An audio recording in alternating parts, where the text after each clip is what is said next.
क्या आप अपनी वास्तविक क्षमता को अनलॉक करने के लिए तैयार हैं? क्या आपको ऐसा लगता है कि आपके जीवन में कुछ कमी है, लेकिन आप निश्चित नहीं हैं कि यह क्या है? यह आत्म खोज और परिवर्तन की यात्रा शुरू करने का समय है। आत्म खोज और परिवर्तन का अभ्यास आपको स्वयं का सर्वश्रेष्ठ संस्करण बनने में मदद करने के लिए एक शक्तिशाली उपकरण हो सकता है। अपने भीतर की दुनिया की खोज करके और अपने मूल्यों और विश्वासों को समझकर आप अपनी पूरी क्षमता को जगा सकते हैं और अधिक पूर्ण जीवन जी सकते हैं।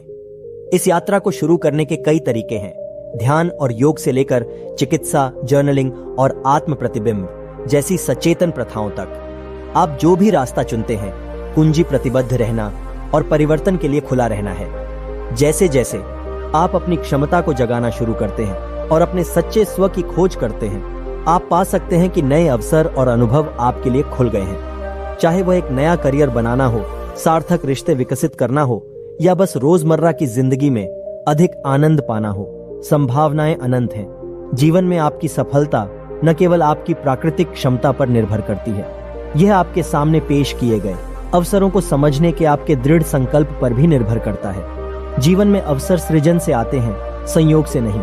वे आपके द्वारा बनाए गए हैं, या तो अभी या हाल ही में या सुदूर अतीत में। चूंकि आपने उन्हें अर्जित किया है, इसलिए उनका सर्वोत्तम लाभ के लिए उपयोग करें।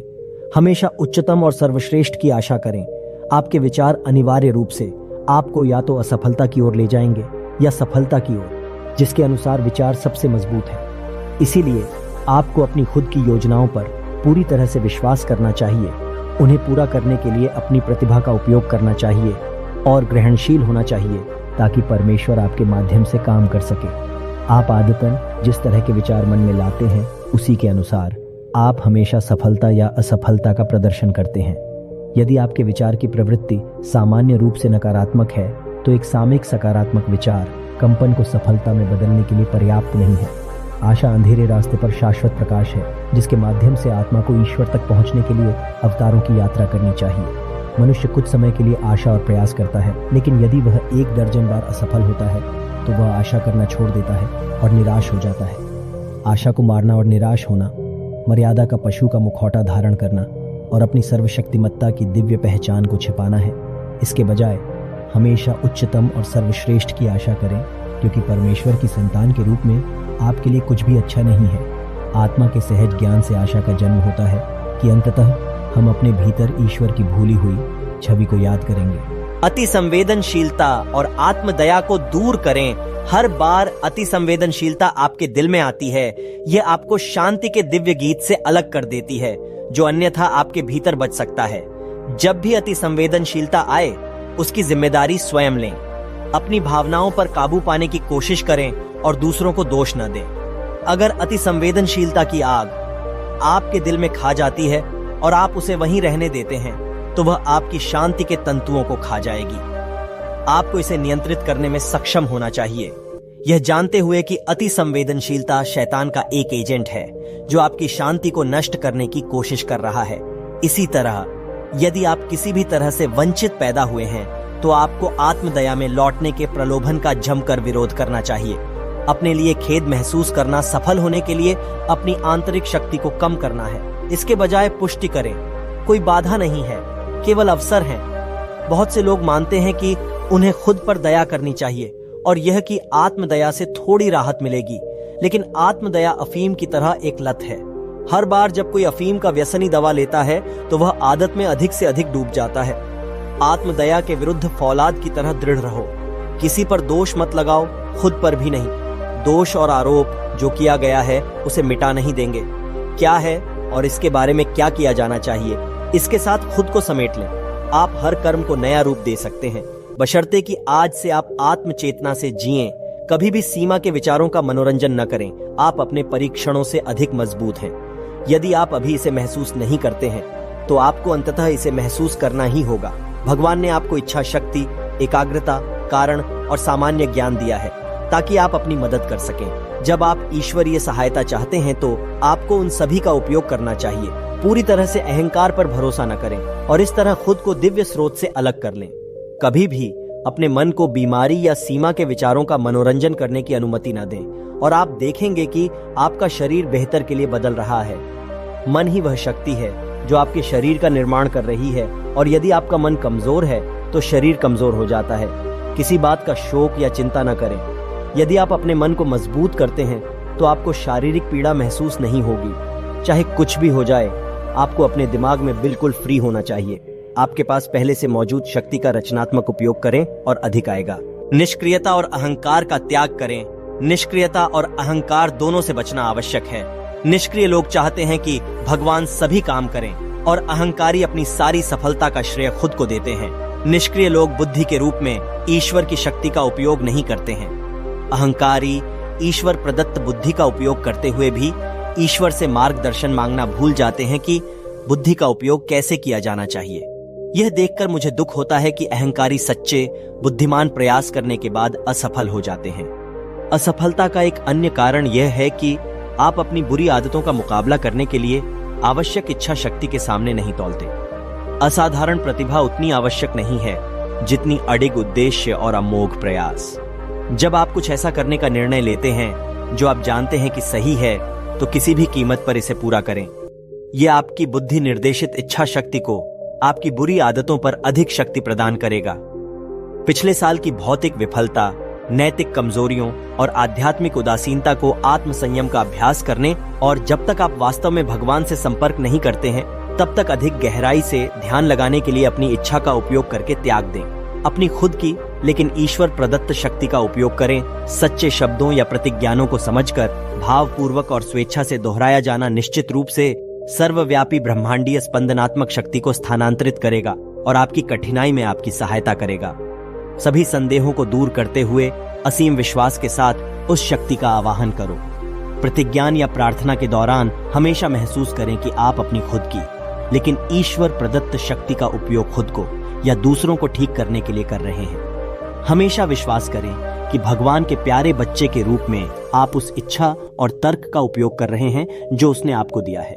पूरी तरह से भगवान पर निर्भर रहने के पुराने विचार और अहंकार पर पूरी तरह से निर्भर होने के आधुनिक तरीके के बीच एक संतुलन होना चाहिए। आपके द्वारा बोला गया प्रत्येक शब्द न केवल सत्य का प्रतिनिधित्व करता है, बल्कि आपके आत्मज्ञानी आत्मबल का भी प्रतिनिधित्व करता है। ईमानदारी, दृढ़ विश्वास, विश्वास और अंतर्ज्ञान से भरे हुए शब्द अत्यधिक विस्फोटक कंपन बम की तरह हैं, जो कठिनाइयों की चट्टानों को फोड़ सकते हैं और वांछित परिवर्तन ला सकते हैं। कटु वचन बोलने से बचें, भले ही वे सत्य हों। वांछित परिणाम की तलाश में न रहें। आप स्पंदनात्मक प्रार्थना बीज को ब्रह्मांडीय चेतना की मिट्टी में नहीं बो सकते हैं और फिर इसे हर मिनट खोदकर देख सकते हैं कि यह अंकुरित हुआ है या नहीं। अपनी इच्छा को सही लक्ष्य पर लगाओ। सुबह जल्दी और सोने से पहले प्रत्येक पुरुष, महिला और बच्चे को सफल होने के लिए भगवान से संपर्क करना चाहिए। आपकी आत्मा का संदेश आपके मानसिक माइक्रोफोन द्वारा ईश्वर तक नहीं पहुंच सकता यदि बेचैनी के हथौड़े उसे तोड़ देते हैं। आपको सुबह और सोने से पहले ध्यान का अभ्यास करके उस माइक्रोफोन की मरम्मत करनी चाहिए जब तक कि सभी बेचैन विचार गायब न हो जाएं। फिर गहराई से पुष्टि करें, मेरे पिता और मैं एक हैं। जब तक आप भगवान की प्रतिक्रिया को गहरी बढ़ती शांति के रूप में महसूस नहीं करते, ध्यान की सही विधि के अभ्यास से ही आप इस शांति को महसूस कर सकते हैं। बढ़ती शांति या आनंद ईश्वर के संपर्क और प्रतिक्रिया का पक्का प्रमाण है। जब आप ईश्वर के प्रबल सर्व सुखदायक आनंद को महसूस करते हैं तो प्रार्थना करके अपने दिव्य अधिकार की मांग करें। पिता, मैं आपका बच्चा हूँ, मेरी सही समृद्धि के लिए मेरा मार्गदर्शन करें। या पिता, मैं तर्क करूंगा, मैं करूंगा, मैं कार्य करूंगा, लेकिन आप मेरे कारण इच्छा और गतिविधि का सही मार्गदर्शन करें जो मुझे स्वास्थ्य, धन, शांति प्राप्त करने के लिए करना चाहिए। और ज्ञान, पहले इच्छा और कार्य न करें बल्कि पहले ईश्वर से संपर्क करें और इस प्रकार अपनी इच्छा और गतिविधि को सही लक्ष्य तक पहुंचाएं। ध्यान में मन मांसपेशियों और स्नायुओं से जीवन शक्ति को वापस लेता है और इसे मस्तिष्क की कोशिकाओं में केंद्रित करता है जहां बुरी मानसिक आदतें जमा हो जाती हैं। ये संकेंद्रित जीवन शक्ति अंततः मस्तिष्क में दर्ज मानसिक आदतों के सभी खांचों को समाप्त कर देगी।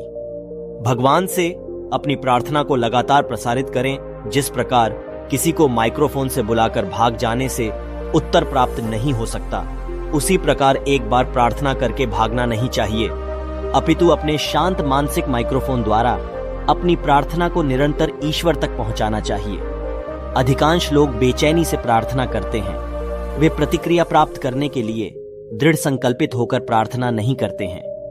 कोई बात नहीं, अगर आप पहले भगवान से संपर्क नहीं करते हैं, बहुत दिनों से तुम इंद्रियों के दलदल में छुपकर उससे दूर भाग रहे हो।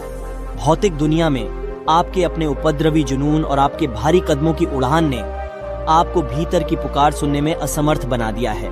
रुकें, शांत रहें, गहराई से ध्यान करें और मौन में से दिव्य उपस्थिति प्रकट होगी। चारों ओर की समृद्धि का निश्चित तरीका या स्वास्थ्य, धन, शांति और ज्ञान की प्राप्ति।